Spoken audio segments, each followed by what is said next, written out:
Kotimainen työ ja työnantajan kulut. Jaahas. Lomaraha, arkipyhät, pekkaspäivät, sairaspäivät, koulutus, terveydenhuolto, virkistys ynnä muuta. Sehän on melkein 70%. Tulavua! Päivää, pomo. Mies on taas kuukauden tehnyt töitä ja tänään olisi palakkapäivä. Se on kyllä niin hyvä työntekijä, että sinut se haluaisi jokainen yrittää oman remmeisen. Minä haluaisin ostaa itselleni tämmöisen hyvän kotimaisen paijan.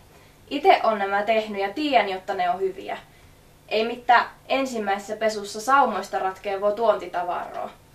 Niitähän mie saisin vaikka kuinka monta ja halavalla. Nämä on kyllä aika kalliita.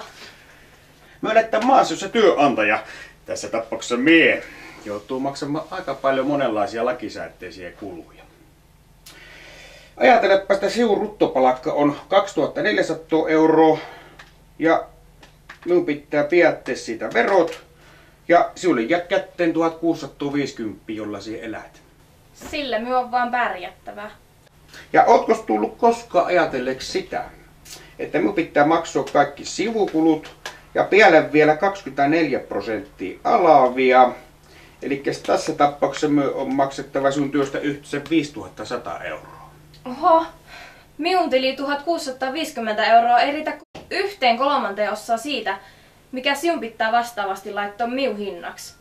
Kun tästä paetapinosta otetaan pois alvi 24%, sotu 2,04%, eläke 18,25%, tapaturman työttömyys ryhmähenkivakuutus 5%, vuosiloma 14,7%, lomaraha 7,3%, pekkaset 5,1%, arkipyhät ja sairaspäivärahat 4,1% ja koulutus 2%. Mitä jää jäljelle?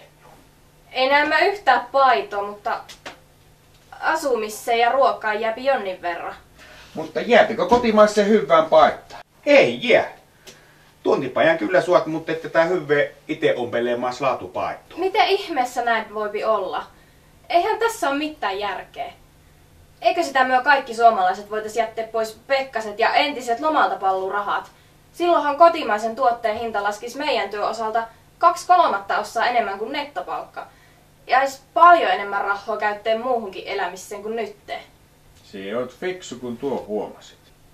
Tämähän on ihan nurinkurista. Jos päättäjät ja työmarkkinaosapuolet ymmärtäis tämä, niin myö kaikki pärjättäis paljon paremmin ja suomalaiset sais töitä.